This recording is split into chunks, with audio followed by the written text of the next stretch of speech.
Olá, boa tarde a todos. Eu sou a Fernanda Brunati, faço parte do Ambulatório de Endocrinologia do Exercício e do Esporte, e hoje eu trouxe para vocês um artigo no qual eu apresentei na Abraço, né, que é uma sociedade a qual eu também faço parte da Comissão Científica de Nutrição.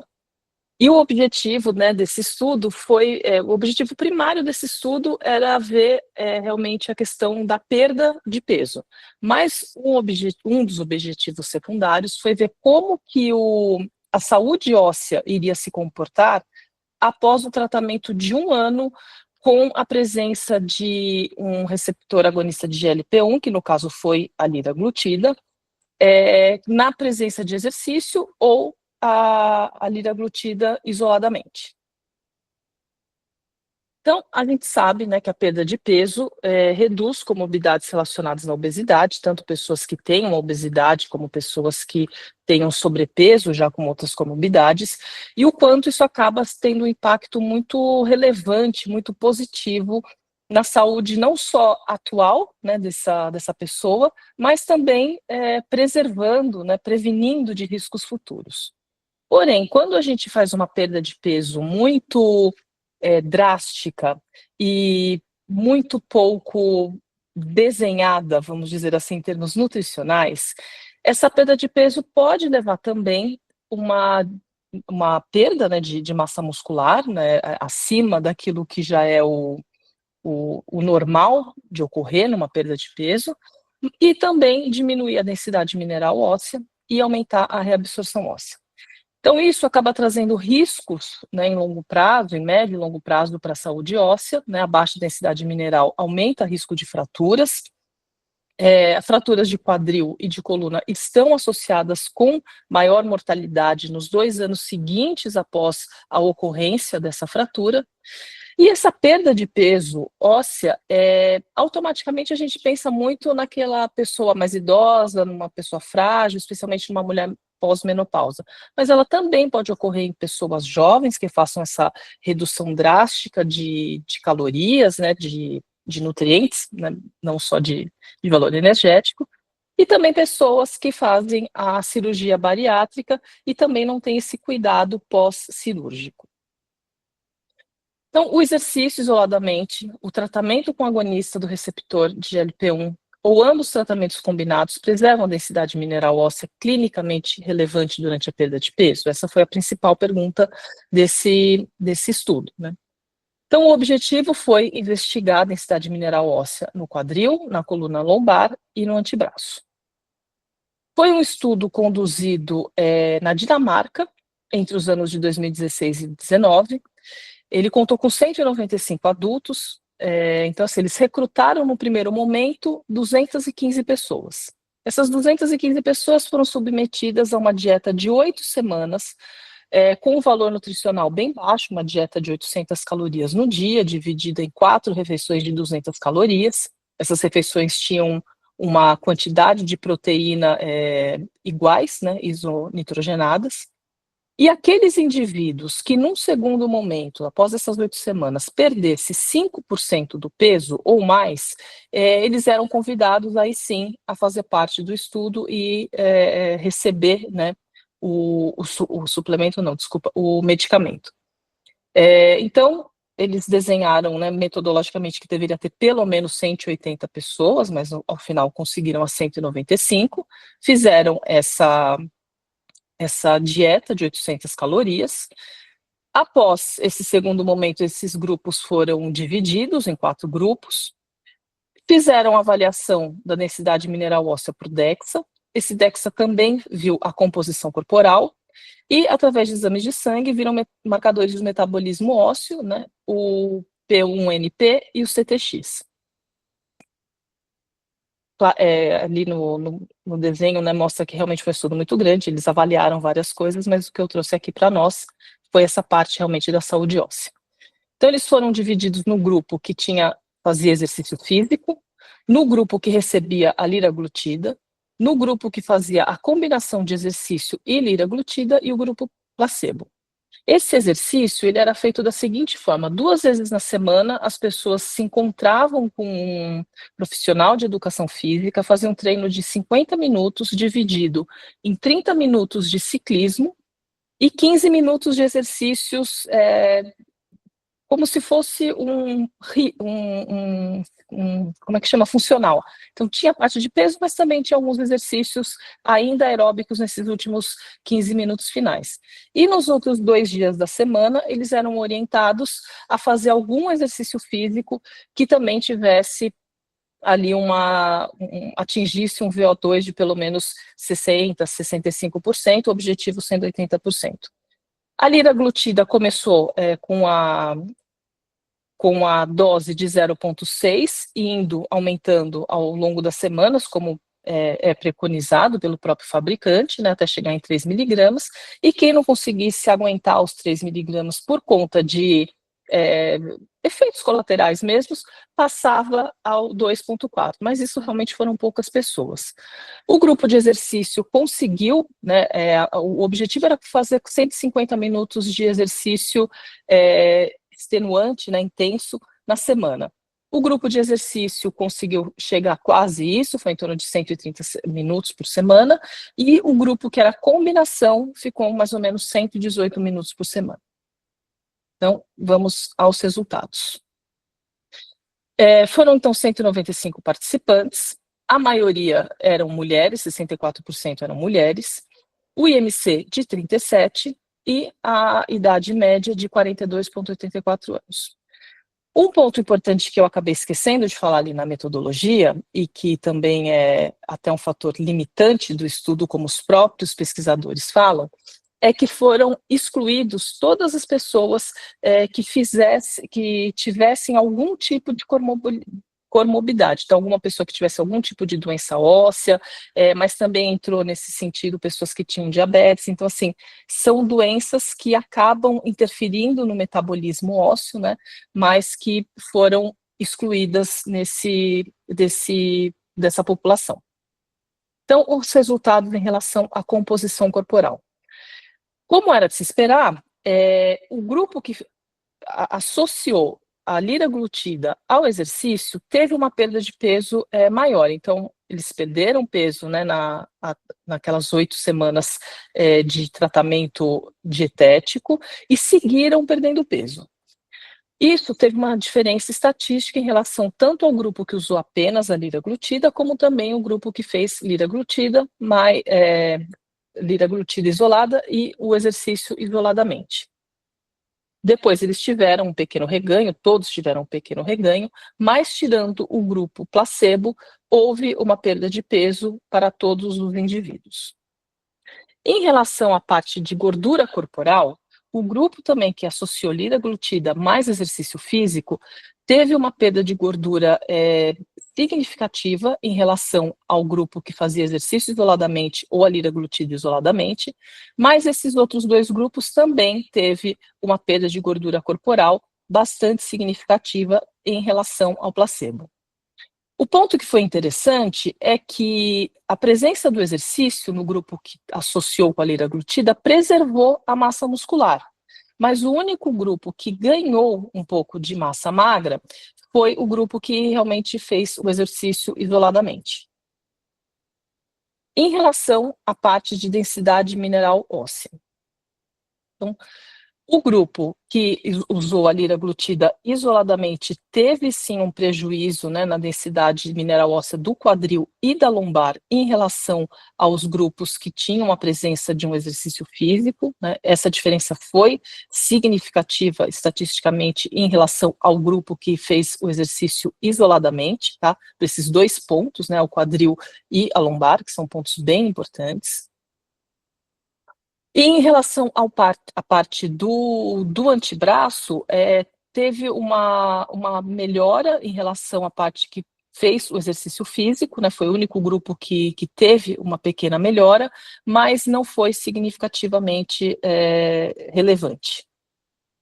Estatisticamente relevante, desculpa.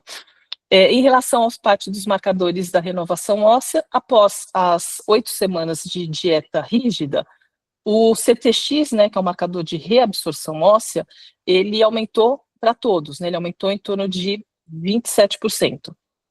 Mas isso, com o passar das semanas, acabou que foi diminuindo também em todos os grupos.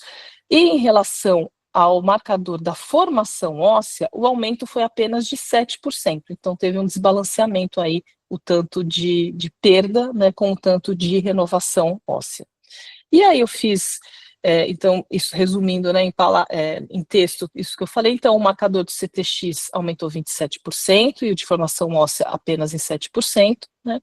Após a 26ª semana, o CTX diminuiu para todos os grupos, né? E não foram observadas alterações do P1NP em nenhum grupo de tratamento em comparação com o placebo, sugerindo que a formação óssea não foi suprimida, apesar das reduções de peso concomitantes.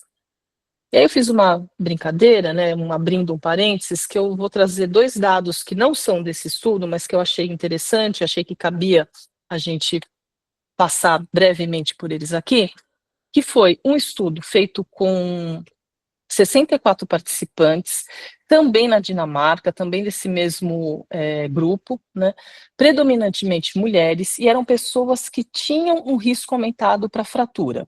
Então, eram mulheres na menopausa e homens que tivessem, ou homens e mulheres, né, que tivessem tido alguma fratura nos 3 anos anteriores à pesquisa, ou que tivessem um T-score menor que -1.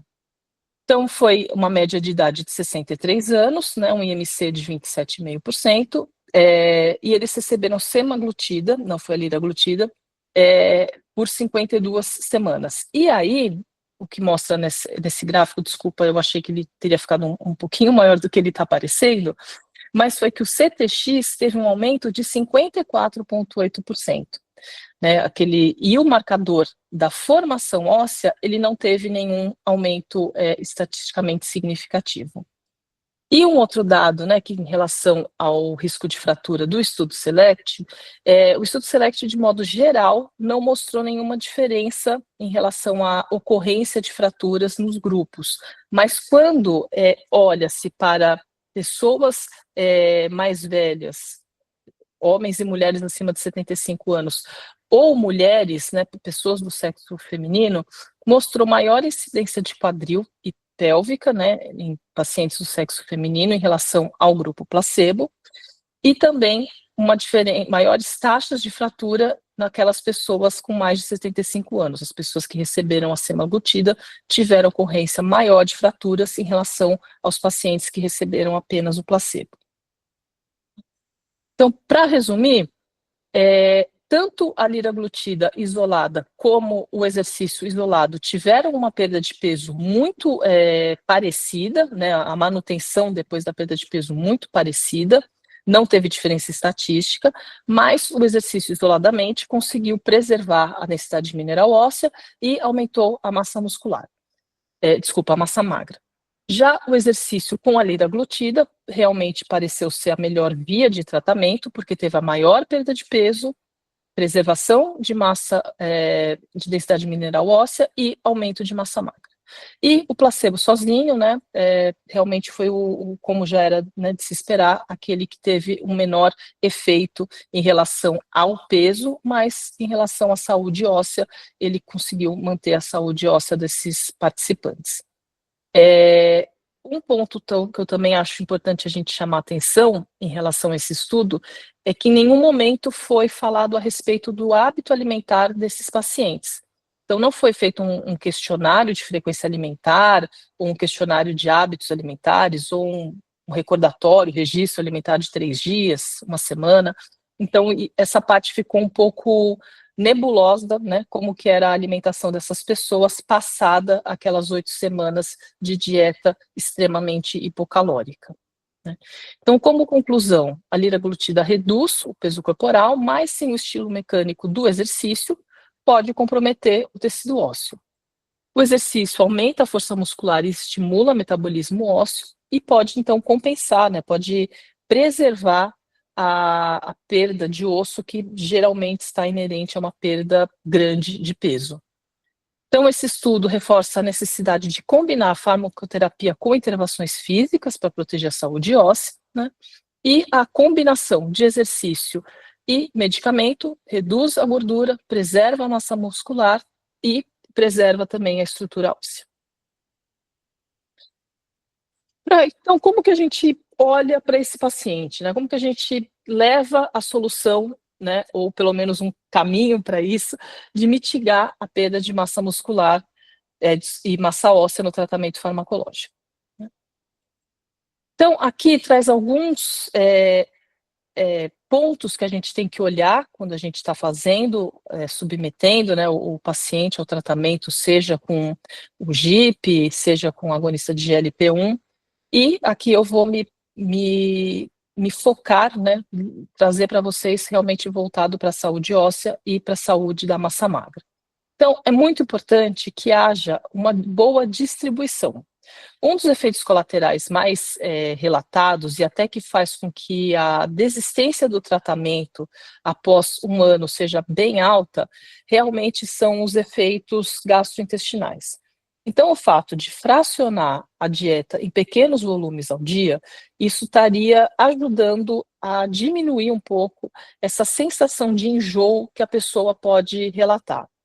Um outro ponto que também é interessante em fazer esse fracionamento em pequenas refeições é a gente conseguir entregar para o paciente mais nutrientes, uma vez que se você faz um prato muito grande, claramente a pessoa não vai conseguir fazer aquela refeição de uma maneira adequada. Em relação à densidade energética, a gente tem que ter atenção para a redução muito drástica, né? Isso pode ser muito tentador para a pessoa num primeiro momento, em ver aquele peso da balança baixando e não estar sentindo a sensação de fome, e realmente, às vezes, fazer ou até por conta desse sintoma gastrointestinal, fazer uma dieta extremamente baixa em relação a calorias, as nutrientes e micronutrientes. Então, isso a gente tem que realmente desincentivar. Em termos de, é claro que isso tudo existem cálculos, existe a rotina do paciente, o tanto que ele faz de exercício, mas sugere-se que para mulheres não seja uma dieta abaixo de 1.200 calorias e para homem uma dieta abaixo de 1.600, 1.800 calorias. Em relação à parte da ingestão proteica, fica bastante parecido também com outros estudos que a gente vê para um processo, né, de perda de peso, tendo uma ingestão proteica aí de 1,2 a 1,6 gramas por quilo de peso, e prestando atenção para nunca cair abaixo de 0,4, 0,5 gramas por quilo de peso. As recomendações, de uma maneira geral, a gente fala que o plano alimentar da pessoa, não pensando na perda de peso, tem que ter 0,8, 1 grama de proteína por quilo de peso. Então, realmente, se a gente chega em 0,4, 0,5, que é metade disso, a chance de ter uma perda de massa magra, uma perda de massa muscular, realmente acaba sendo muito grande. O monitoramento, né, via DEXA anual ou a cada 2 anos, para entender o que está acontecendo com esse osso, o que está acontecendo também com essa composição corporal, né? E a diminuição ou baixa massa muscular e óssea impacta negativamente na saúde de uma maneira geral, incluindo quedas, né, maior probabilidade de quedas, de fraturas, complicações cirúrgicas, redução de qualidade de vida e diminuição de sobrevida. E nesse posicionamento, né, em conjunto de vários órgãos, eles trazem para a gente também o que seria o interessante a gente encorajar os pacientes e o que seria interessante a gente pedir para eles evitarem. E acaba sendo muito de acordo com aquilo que é uma alimentação saudável, né? Falar para a pessoa ter aí uma dieta bem variada em relação à parte de frutas, de legumes, de verduras, a ter um consumo diário de alimentos fontes de cálcio, especialmente daqueles vindos do leite, né, por conta da biodisponibilidade. É interessante também porque acabam sendo alimentos que têm um volume menor, né? Então você de repente oferecer para o seu paciente um iogurte proteico, né? Selecionar marcas que a gente saiba mais ou menos ali a quantidade que tem de BCAA, ou que tem a quantidade que tem ali de cálcio, acaba sendo um volume pequeno que essa pessoa pode tolerar um pouco melhor. Estimular também o consumo de queijo, consumo de ovo, eles falam bastante em relação a essa parte do tamanho, né, da porção, para ser algo que o paciente realmente consiga consumir sem aquilo ser algo agressivo para ele. Então, indo, né, para o final, Em relação à parte de cálcio, a gente tem uma ingestão no Brasil que vão de 300 a 500 miligramas, né, a média, isso depende, né, da pesquisa, e é importante falar que é uma baixa quantidade, e é uma baixa quantidade que já começa ali no fim da infância, começo da adolescência, já é uma fase que as pessoas deixam de ter esse consumo adequado em relação ao cálcio. Para as pessoas adultas, ainda não idosas, né, a gente fala, né, que a recomendação da RDA é de 1 grama de cálcio por dia, né, de 51 a 70 anos 1,2 e acima de 70 anos também 1,2. Isso para mulheres e homens. Mas existem também alguns órgãos ligados à saúde femininas, órgãos americanos ligados à saúde feminina, que sugere até que isso já seja elevado para 1,5 grama ao dia, em vista de preservar a massa óssea das mulheres que estão ali na fase da perimenopausa, né? Então, apenas cerca de 30% do cálcio da dieta é biodisponível. No Brasil, a gente também consome muito sódio, e quanto mais sódio a gente consome, maior também é a excreção de cálcio urinário, então isso é algo que a gente também, apesar de não estar diretamente ligado, é algo que a gente também tem que chamar a atenção do paciente, né, investigar isso na anamnese. Dietas veganas ou isentas de lácteos também, e a presença de cafeína, né, também em excesso, podendo prejudicar a biodisponibilidade do cálcio.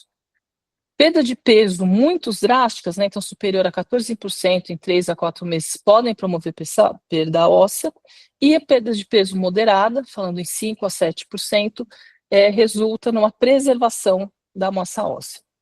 Existem alguns nutrientes, micronutrientes que a gente tem que ficar de olho, né? Então, fala do cálcio, da vitamina D, da vitamina B12 e também do ferro, desculpa, esqueci de colocar aí, né? Mas que são micronutrientes que talvez, dependendo da pessoa, vale a pena a gente avaliar, e uma suplementação, dependendo do caso, pode ser considerada. E sempre estimular exercício, alimentação adequada e estilo de vida saudável. Então, como mensagens finais, tem que ter, claro, um balanço energético negativo, né, pensando num processo de mudança de composição corporal, mas tomar atenção, ter esse cuidado de não ser uma dieta extremamente hipocalórica. Tá? Então, dietas muito restritivas vão ser eficientes em curto prazo, mas não em médio prazo, não em longo prazo, e também não vai preservar a saúde óssea. Consumo de uma dieta hipocalórica e com adequado teor de proteína é uma estratégia aceitável para perda de peso e manutenção ou recuperação de massa livre de gordura. Mas excesso de proteína, isso até foi uma aula que a Heloísa deu, acho que 2 aulas atrás, né, falando do quanto as pessoas estão ligadas, né, em proteína. Hoje em dia tem aveia proteica, tem, né, biscoito que é proteico.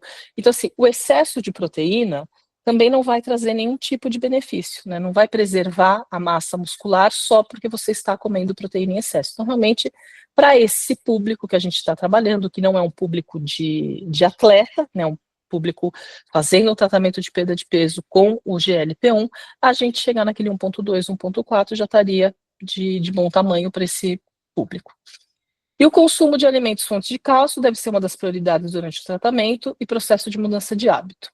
A combinação de exercício com liraglutida foi uma estratégia mais eficaz para a perda de peso, preservando ao mesmo tempo a saúde óssea em adultos com obesidade. A liraglutida isoladamente resultou em perda óssea, mesmo com benefício na composição corporal. E para finalizar, gostaria de também aqui apresentar o grupo, né, que é a parte de comissão de nutrição lá da Abraço, que também tem a doutora Iana e a doutora Adriana. Então, era isso. Estou aberta para as questões. Obrigada.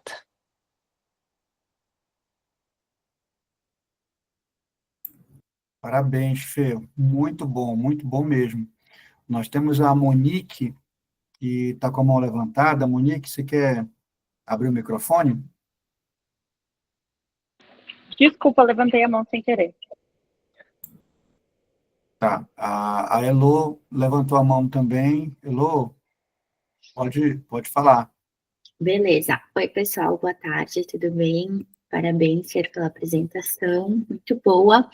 E é um tema muito relevante para a gente conversar aqui, porque está sendo cada vez mais comum, né? Então, a gente recebe pacientes que estão fazendo uso do medicamento, que é excelente, né? A gente precisa ter essa visão integral que o tratamento medicamentoso faz parte, é necessário, né, para o tratamento da obesidade, mas muitas vezes eles chegam com uma restrição calórica muito intensa, né? E eles acham que isso é bom inicialmente, né? Eles acham, então isso vai acelerar minha redução de peso e tal. Então a gente precisa fazer essa conscientização de que não é por aí, né? Que precisa ter o mínimo de uma ingestão energética suficiente. E uma coisa, assim, só complementando que eu percebo é que como eles têm a saciedade muito presente, muitas vezes a gente tem que dar uma recomendação contrária do que normalmente a gente dá, né? Que é a questão de bastante saladas, né? Bastante folhosos, porque isso dá saciedade. Só que eles já estão com a saciedade alta. Então, para alguns pacientes, no almoço, para eles poderem priorizar almoço e jantar ali, a carne, né, o carboidrato, enfim, eu até digo para alguns não comer salada naquele momento, daí a gente coloca, né, num sanduíche, em algum outro formato, porque senão eles vão ter mais saciedade ainda e vão deixar de comer aqueles nutrientes que eles estão precisando naquele momento. Então parece ser até um pouco contraditório, mas em alguns momentos a gente precisa fazer isso, reduzir um pouco a fibra, né, porque eles já estão com bastante saciedade, e daí ofertar, né, de uma forma mais fracionada, como tu colocaste, em outros momentos, inserir os alimentos com fibra, mas nessas refeições que são estratégicas, que eles precisam comer o alimento mesmo ali, a carne, o arroz, sei lá, a batata, enfim, a gente tem que dar uma segurada nas fibras. Então, é interessante também a gente ter essa percepção, né, e fazendo adaptações e entendendo também a rotina alimentar do paciente. Às vezes a gente vai colocar mais refeições do que ele é acostumado para ele conseguir comer um volume mínimo que feche ali as recomendações.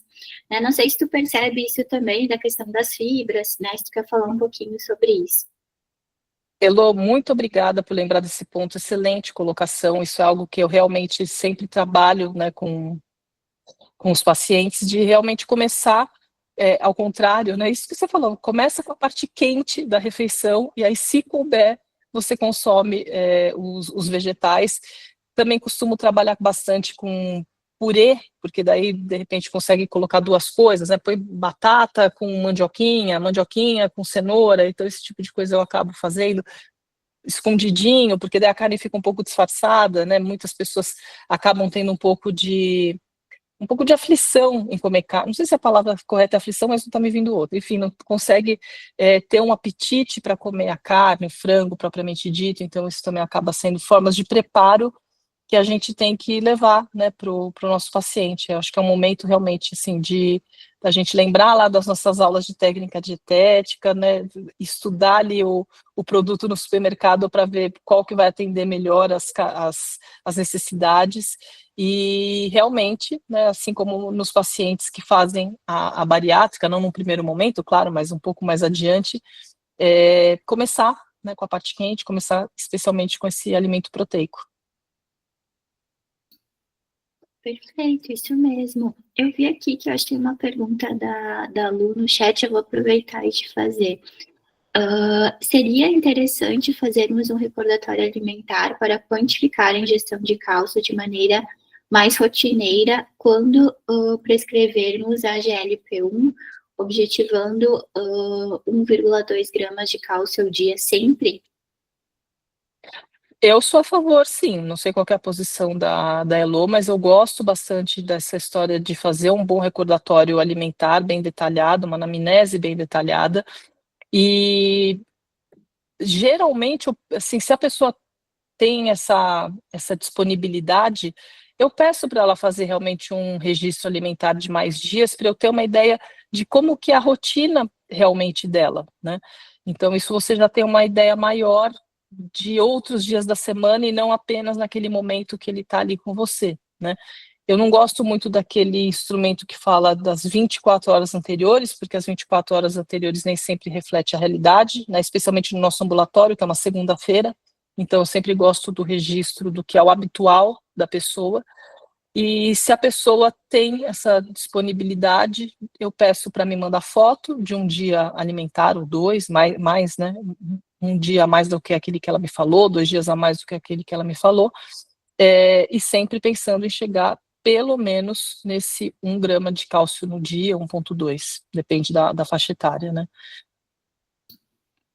Ótimo, eu também concordo. E eu vejo, assim, que além da questão do paciente estar utilizando o medicamento e ter um apetite reduzido, a gente ainda se depara com várias, principalmente mulheres, que deixam de tomar leite derivados em função de toda aquela falácia que a gente já discutiu aqui, que o leite é inflamatório, não sei o quê. Então, é muito importante investigar os alimentos fontes de cálcio que está sendo consumido, né? Em vários casos, assim, é abaixo do recomendado, né? Então, a gente tem que orientar esse aumento. Às vezes, até como estratégia, eu digo assim, a pessoa consome o iogurte, eu peço para ela colocar mais 1 colher de sopa de leite em pó, para aumentar o consumo tanto proteico quanto de cálcio, né? Para a gente atingir ali a recomendação e tentar fechar a via alimentar.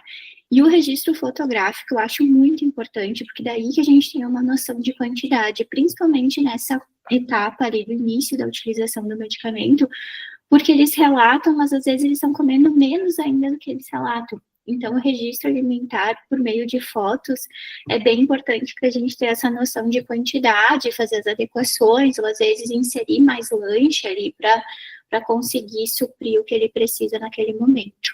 Perfeito. Sim.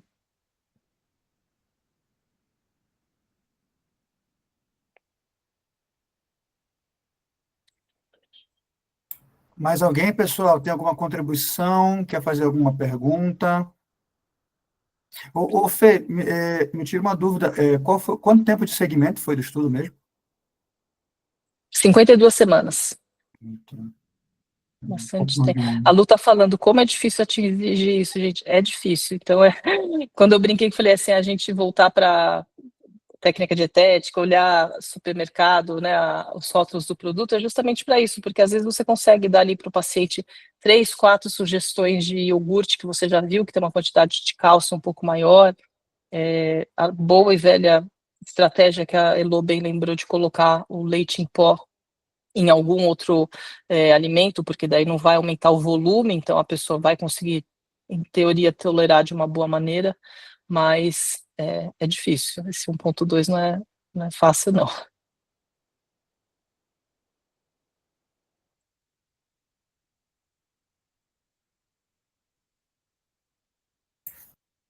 muito bom, muito bom. A Adriana colocou lá no chat, no grupo, depois para você disponibilizar o artigo, tá? Claro, eu vou disponibilizar esses 3 não, 4 que eu trouxe para aula, que eu achei eles bem práticos, bem interessantes. Maravilha, maravilha. Mais alguém, pessoal, quer fazer alguma observação, algum questionamento, dúvida? Qualquer coisa. Você vai estar agora no ambulatório, Fê? Não, eu estou com o meu pai internado, estou em outro corre hoje. Tá, não, sem problema. Qualquer dúvida, chama você no privado. Uhum. Fê, obrigado, À então, mais uma disposição. vez. Tá, Obrigada maravilha. também, turma. Mas a semana que vem estou com vocês. Show de bola. Obrigado, gente. Tchau.